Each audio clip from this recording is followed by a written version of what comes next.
Hello students, this is Alicia, mathematics teacher, and we are going to do a reteaching for the subtraction chapter. So this is going to be a revision for you all. So whatever topics I have covered in the subtraction chapter, we are going to do a revision before your exams. You can go through this. Also, I would like to say you have to make sure that you do all the properties and also all the important sentences that are being there in the chapter in the textbook. So make sure you study those as well. So let's continue now with our subtraction sums. So the first one is subtract the following. We have three digits. So 968 minus 254. And we have hundreds, tens and ones that are our place values. So we will start first by always subtracting the ones. So now 8 minus 4 is 4. 6 minus 5 is 1. And 9 minus 2 is 7. So this is how you subtract. First start with the ones, then the tens and then the hundreds. Next we have is 453 minus 313. So now we are going to again subtract the ones. So 3 minus 3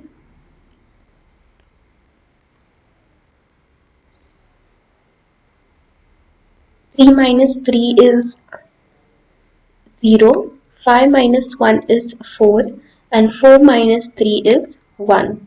So 140 is the answer.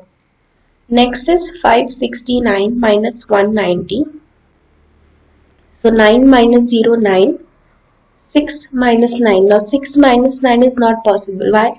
Because you always need a greater number on the top and a smaller number below for subtraction. So now here we have a smaller number on the top. So what are we going to do is we are going to borrow. We will borrow from the next place value, that is from the hundreds. So now to borrow, 6 will become 16 since we are borrowing 1 and 5 will become 4. So since we borrowed 1 for 6, 6 has become 16. Now 16 minus 9 is possible? Yes, because 16 is greater than 9. So 16 minus 9 gives you 7 and 4 minus 1 gives you 3. So 379 is the answer. Next is 915 minus 209. So now 5 minus 9 is not possible again because 5 is a smaller number and 9 is a greater number. So we will borrow 1 from the next place value, that is from tens. So in tens we have 1. So as we give 1 to the ones, so 5 will become 15 and this 1 will become 0 because we have already given 1 to the next another place value, that is to 5.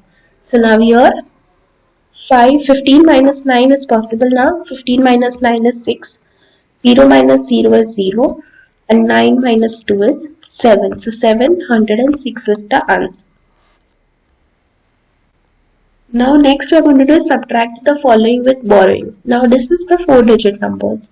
So let's do 6 minus 6, 0. 2 minus 0, 2. 8 minus 5, 3. And 2 minus 1, 1. So this was not with the borrowing because you had greater numbers on the top and smaller numbers at the bottom. So the answer is 1320. Next we have 6800 minus 2655. So now the first one is 0 minus 5. Now 0 minus 5 is not possible because 0 is a smaller number and 5 is a greater number. So what we will do is we'll borrow from the next one. Now the next one is also a 0. So we'll write a 10 and we'll again borrow from the next one. So 8 will become 7. Now since we have borrowed 1 from here, 10 will become 9. And since we have borrowed 1 here, so this 0 will become 10. So now 10 minus 5 is 5. 9 minus 5, 4. 7 minus 6, 1. And 6 minus 2, 4. Okay, so did you understand? We had 0 here, so we had to borrow it from the next number. So now what we'll do is, we'll borrow it from the tens. So now, since we are borrowing it from the tens, tens is also a 0. So then we'll borrow it from hundreds. So now from hundreds, 8 becomes 7. So now here, since we are borrowing it from here, so 8 has become 7 here. Then this 10 becomes 9 because here we have already given 1 year. So this 10 will again become 9. So then therefore we got 4145. Next is 1620 minus 1380. 0 minus 0 is 0. 2 minus 8. Now 2 minus 8 is not possible because 2 is a smaller number. So we will borrow. So 2 will become 12 and the next number, that is 6, will become 5. So now 12 minus 8, 4. 5 minus 3, 2. And 1 minus 1, 0. So the answer is 240. Next is 4712 minus 1596. So the first one is 2 minus 6. Again not possible because 2 is a smaller number. So 2 will become 12 and since we are borrowing, and 1 will become 0. So now 12 minus 6, 6. Now again we have 0 minus 9, which is not possible because 0 is a smaller number. So again we will borrow from hundreds 1. So 0 will become 10. And hundreds, that is 7, will become 6. So now 10 minus 9 is 1, 6 minus 5 is 1, and 4 minus 1 is 3. So 3116 is the answer. Now we are going to move forward to the mixed sums. Now here in the mixed sums we also have we also had addition and subtraction. So now what we have always studied is whatever is given the brackets, we have to first solve the brackets and then the number that is outside. So now in the bracket we have 1651 plus 1030. So we are going to solve 1651 plus 1030 first. So 1 plus 0, 1. 5 plus 3, 8. 6 plus 0, 6. And 1 plus 1, 2. Now we are going to subtract 2050 from 2618. So 2681 minus 2050.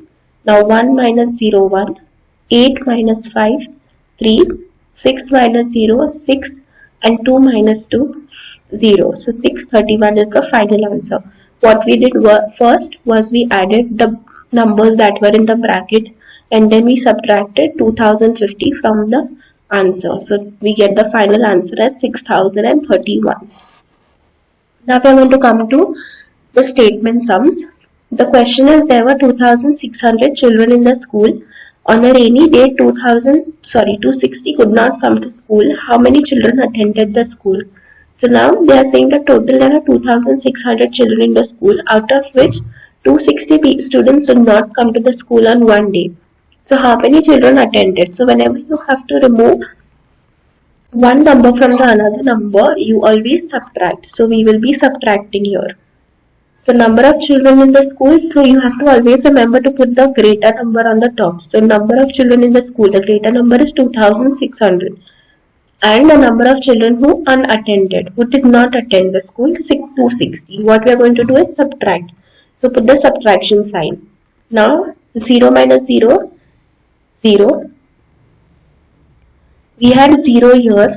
So 0 minus 6, not possible because 0 is a smaller number. So we will borrow from the next number. So this 0 becomes 10 and 6 becomes 5. So now 10 minus 6 is 4.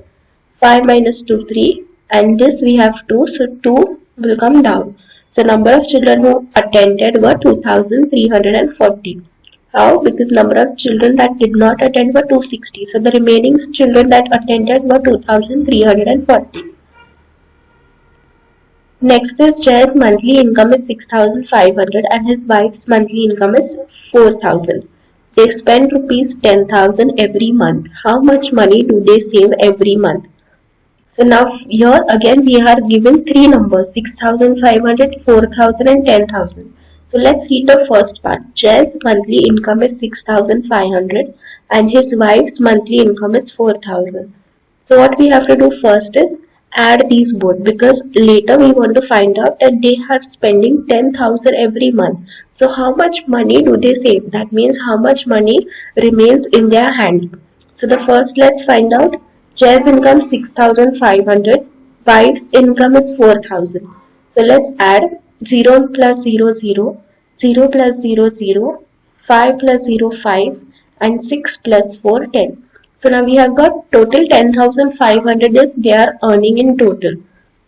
and out of that they say that they spend 10,000 every month. So what we'll do is spend means they use it somewhere or the other. That means we will subtract. So monthly spend money is 10,500 minus 10,000.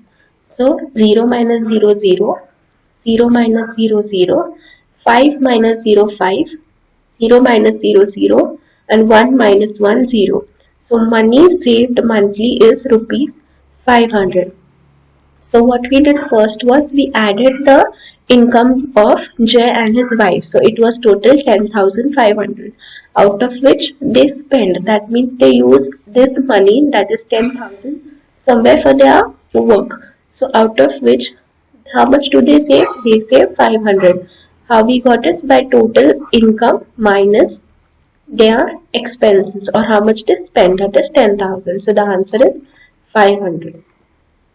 Thank you. Please practice all such sums because it's going to be coming in the exam. Also, once again, I will say that study the properties of all the topics that are there for the exam and also the other sentences that have been given in the videos. Thank you.